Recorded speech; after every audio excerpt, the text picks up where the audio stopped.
여러분 안녕하세요. 오늘은 1단원 문학과 표현 소단원 2 고무신 세 번째 시간이에요. 자, 오늘은 국어교과서 1-1 54쪽에서 57쪽을 공부할 겁니다. 자, 지금 교과서 한번 준비해 보세요. 선생님이 잠깐 시간을 줄게요. 교과서 가져오세요.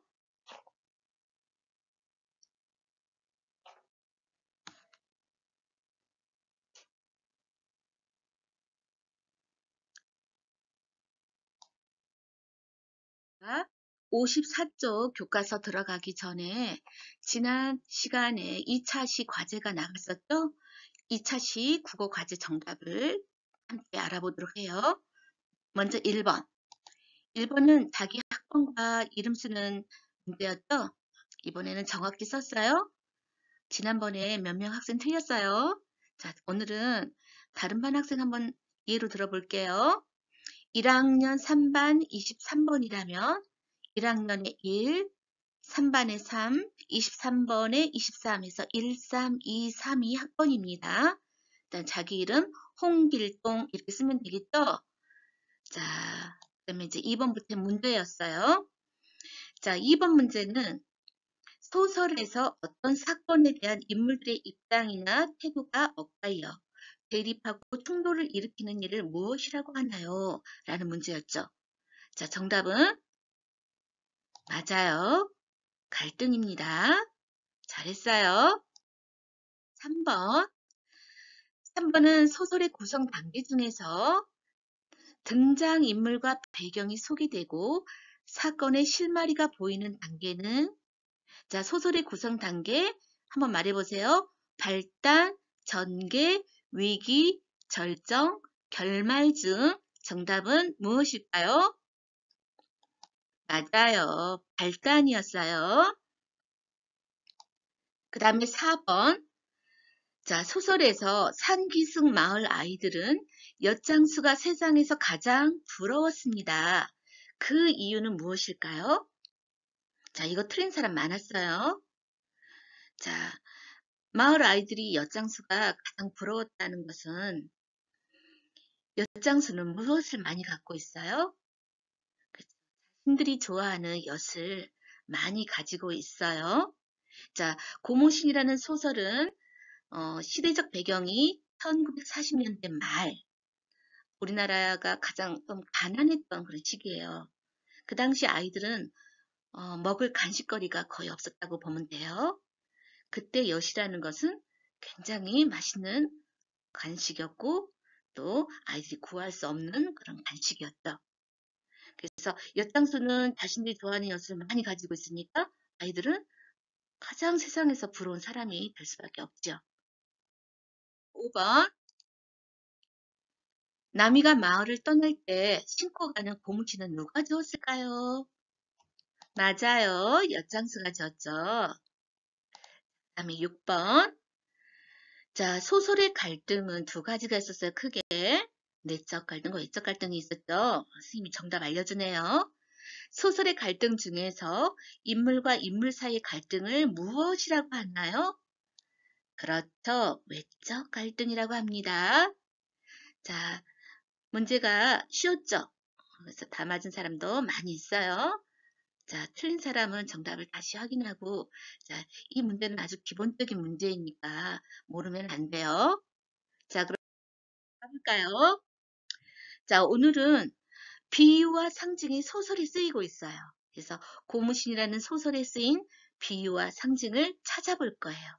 자, 여러분들 교과서 55쪽을 펴세요.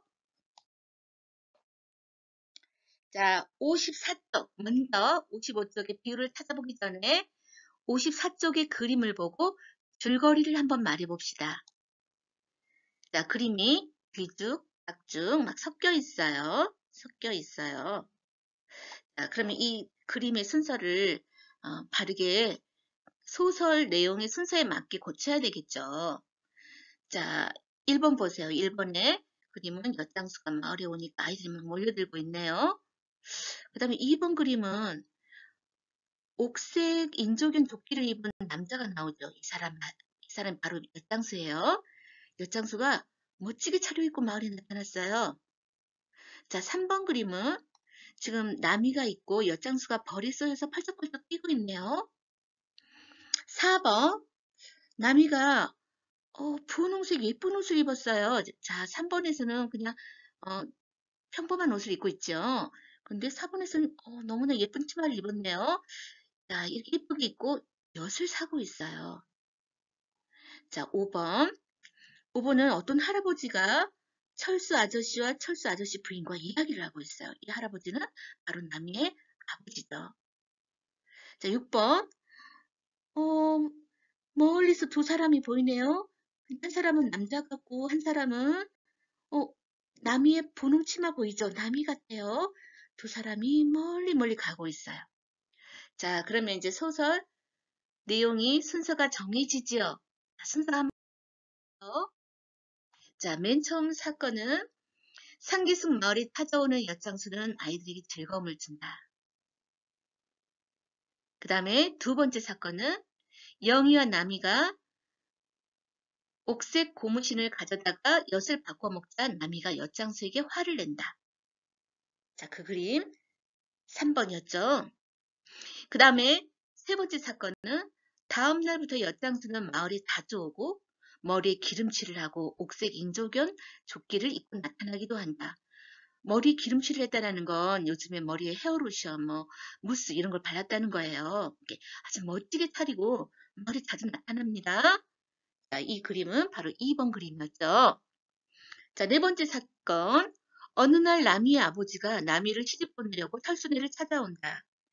자, 이것은 몇 번 그림인가요? 그렇죠. 5번 그림이죠.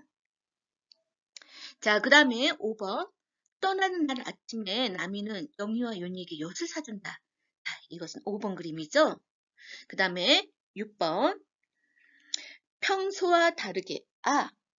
떠난 날 나미는 영희와 윤희에게 엿을 사준다. 4번 그림이네요. 그 다음에 6번. 평소와 다르게 예쁘게 차린 나미를 본 엿장수는 꽃놀이를 가는 줄 알고 오름고개로 올라가서 멀리서 바라본다. 이것은 6번 그림이죠. 소설의 마지막 부분이네요. 자, 이렇게 소설의 줄거리를 순서대로 바로 잡아봤습니다. 그럼 이번에는 이 소설에 쓰인 비유법들을 살펴보겠어요. 자, 이 소설에 쓰인 비유를 살펴보기. 자, 비유가 뭐예요? 자, 우리가 나무들의 목욕에서 비유법에 대해서 자세히 배웠죠? 자, 비유란 표현하려는 대상을 그와 비슷한 다른 대상에 빗대어 표현하는 방법이에요. 자, 표현하려는 대상은 원관념이에요. 그것을 비슷한 다른 대상에 빗댈 때 그 비슷한 다른 대상을 보조관념이라고 해요. 그래서 원관념을 보조관념이 빗대어 표현하는 방법을 비유라고 해요.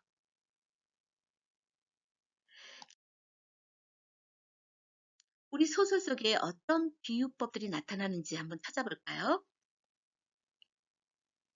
자, 바다와 시가지 일부가 한꺼번에 내다보이는 지대가 높고 귀환 동포가 누더기처럼 살고 있는 산기슭 마을이었다. 이 소설의 첫 부분에 나오는데 바로 이 소설의 사건이 일어나는 공간적 배경 산기슭 마을이 제시되고 있어요.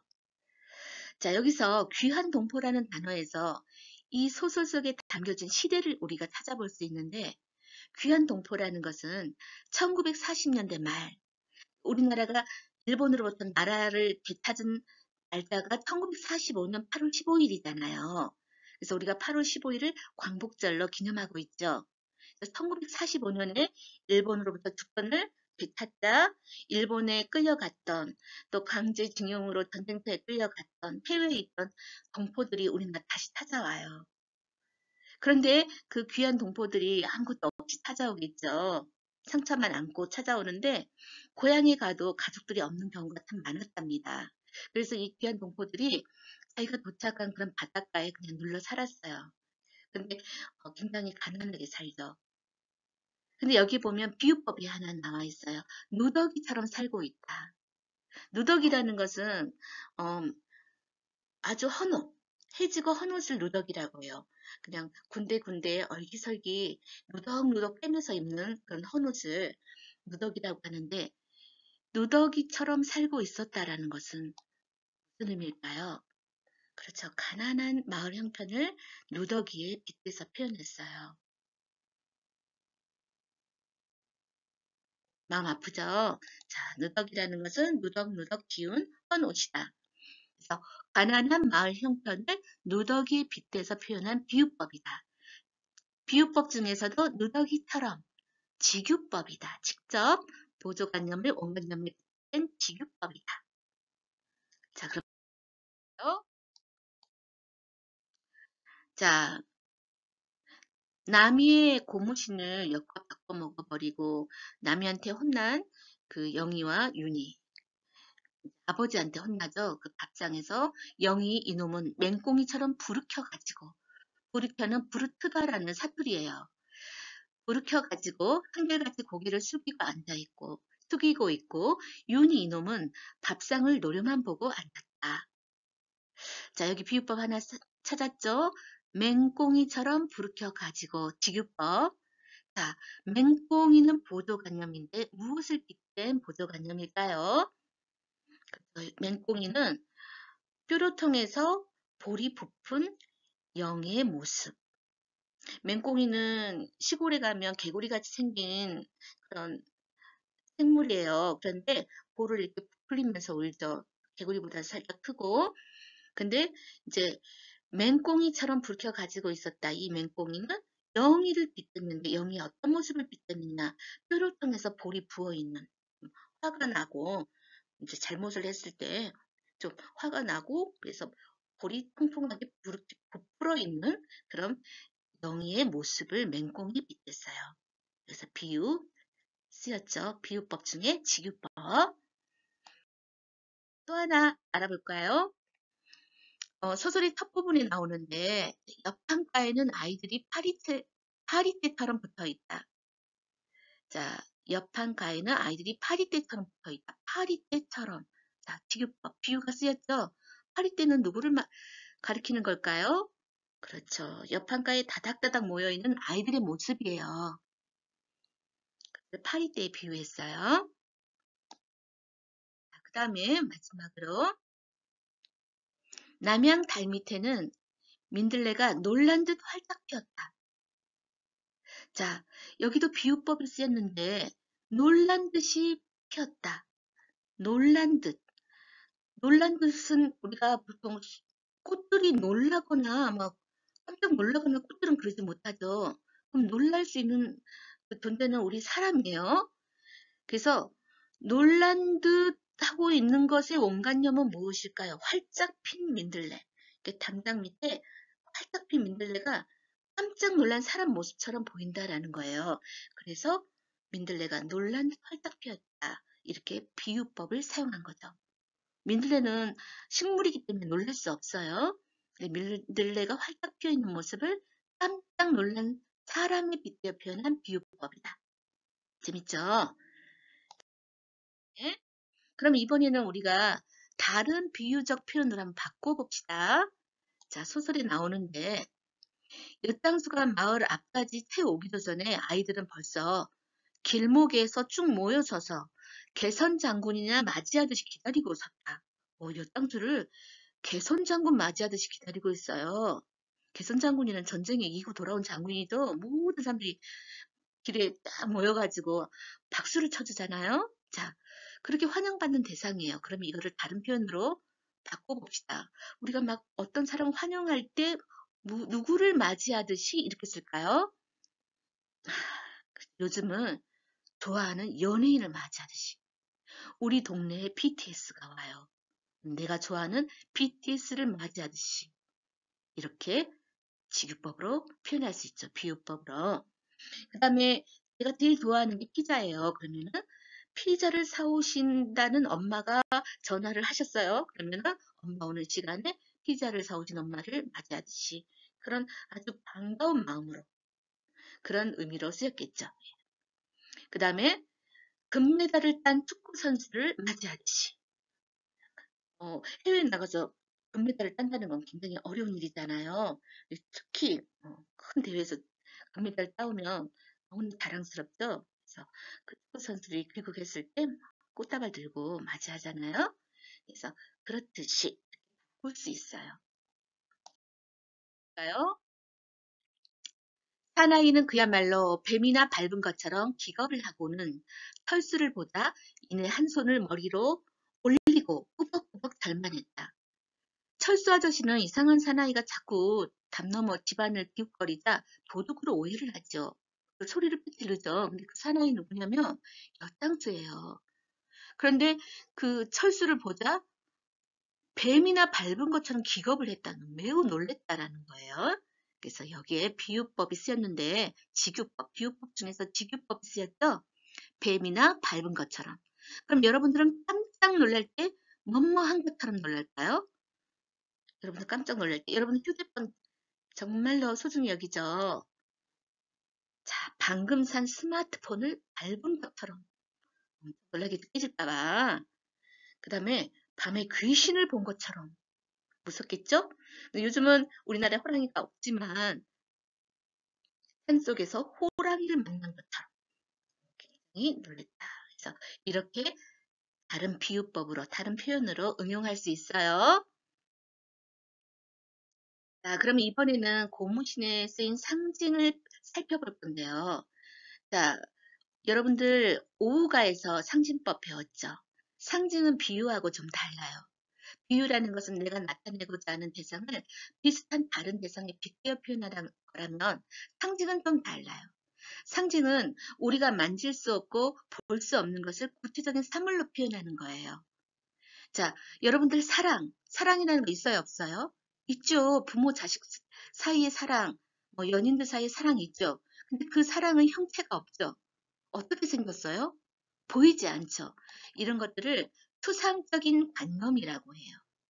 그래서 상징은 실제로는 우리 머릿속에는 있어요. 이 세상에는 있지만 구체적인 모습이 없는 그런 추상적인 관념을 구체적인 사물로 나타내는 방법을 상징이라고 해요. 비유하고 좀 다르죠. 자, 평화. 자, 전 세계인들이 전쟁을 막아야 한다고 생각하고 평화를 외치죠. 평화를 원하는데 평화라는 것은 모양이 어떻게 생겼어요? 어떻게 생겼어요? 어떤 모양이에요? 없죠. 평화는 분명히 있지만 그 구체적인 형태는 없어요. 이것을 추상적인 관념이라고 해요. 그럼 이 평화를 구체적인 사물로 표현해 볼까요? 자, 보통 평화를 상징하는 새. 그렇죠. 비둘기. 비둘기 그러면 평화를 상징하는 새다. 이렇게 우리가 알고 있어요. 그러면 비둘기는 평화를 상징한다. 이렇게 말을 하는 거예요. 자, 그러면 찾아볼까요? 자유. 여러분들 자유롭고 싶죠?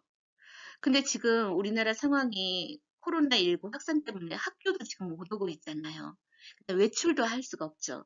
선생님도 진짜 답답하게 살고 있어요. 아파도 병원에도 무서워서 못 가겠고, 사회적 거리를 둬야 되기 때문에 친구도 못 만나고 있거든요. 자, 지금은 우리가 자유가 없는 그런 상황이에요. 그래서 자유를 원하죠. 자, 자유라는 건 우리가 바라는 거죠. 그런데 어떻게 생겼어요? 형체는 없죠. 그래서 자유 역시 정말 존재하지만 형체가 없는 추상적인 관념이에요. 그럼 이거를 구체적인 사물로 한번 표현해 볼까요? 아, 우리는 파랑새가 돼서 그냥 막 날고 싶어요. 코로나19 그 떠나서 높은 하늘 날고 싶어요. 파랑새. 자, 파랑새 너무나 예쁘고 자유로운 새처럼 보이죠? 자유를 상징할 수 있어요. 자, 또 이 파랑새는 실제로 하나훈 시인의 파랑새라는 시에서 등장해요. 하나훈 시인 역시 밖에 외출할 수 없는 그런 그 상황이었어요. 밖에 자유롭게 다닐 수 없는 그런 입장에서 이제 시인 활동을 했었는데요. 이 하나훈 씨의 파랑새에 보면 이런 내용이 나오죠. 나는 죽어서 파랑새 되어 푸른 하늘 푸른들 날아다니며 푸른 노래 푸른 울음 울어예으리. 나는 죽어서 파랑새 되리. 지금 살아있을 때는 자유롭지 못하지만 죽어서는 파랑새가 되어서 푸른 하늘 푸른들을 날아다니고 싶다. 자유로운 존재가 되고 싶다라는 그런 희망을 노래한 시예요. 그래서 여기서 파랑새는 자유를 상징한다고 볼 수 있죠. 자, 이제 상징을 좀 알겠습니까? 자, 우리가 이 소설 속의 중요한 소재에 담겨 있는 상징적 의미는 무엇일까 알아보기 전에 먼저 고무신이라는 남이의 고무신은 어떤 물건이었을까요? 자, 선생님이 30초 줄 테니까 가로 속에 들어갈 그 단어를 한번 떠올려 보세요.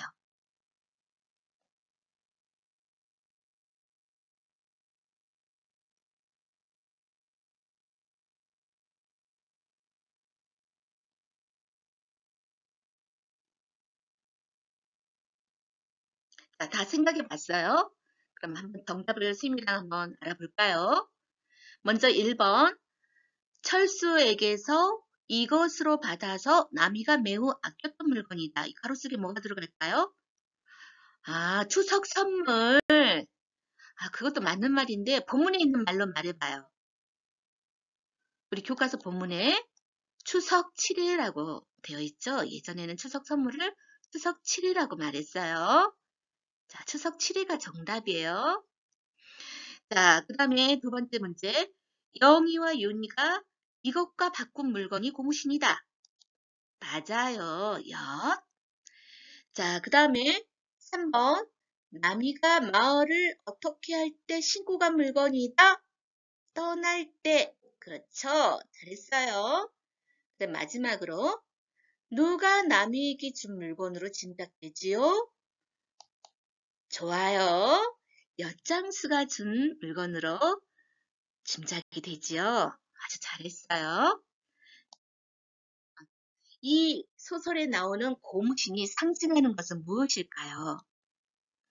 고무신은 엿장수가 남이에게 선물한 신발이죠. 그래서 두 사람의 사랑을 상징해요. 애정.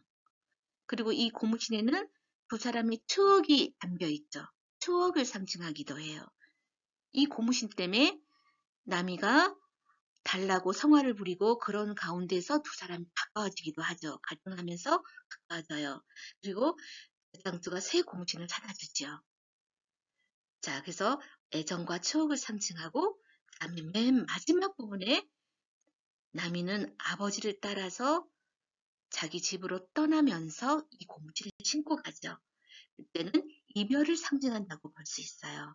고무신이 상징하는 내용은 애정, 추억, 이별이라고 할 수 있습니다. 자, 오늘 수업은 이제 거의 다 마무리가 되네요. 자, 그러면 여러분들 국어 공책이 있죠? 국어 공책에 이 소설의 뒷이야기를 상상해서 한번 써보세요. 상상해서 써볼 때 비유나 상징을 써서 뒷이야기를 써보세요. 소설가가 돼서. 자, 이 소설은 마지막에 안타까운 이별로 끝나잖아요. 엿장수는 남이가 떠나는 것도 모르고 꽃놀이 가는 줄 알아요. 근데 남이는 떠나죠. 그래서 너무나 안타까운 이별을 하고 있는데, 그럼 여러분들이 그것을 행복한 결말로 바꿀 수도 있고, 또 비극적인 결말이지만 좀 더 이야기를 이어 써보고 싶다. 그럼 그 이야기를 상상해서 한번 써보세요. 재밌겠죠? 그래서 공책에다 써서 이제 계약하면 선생님이 한번 살펴볼게요. 그러면 오늘 수업은 이것으로 마칩니다. 자, 즐거운 국어 시간 다음 시간에 또 만나요. 안녕.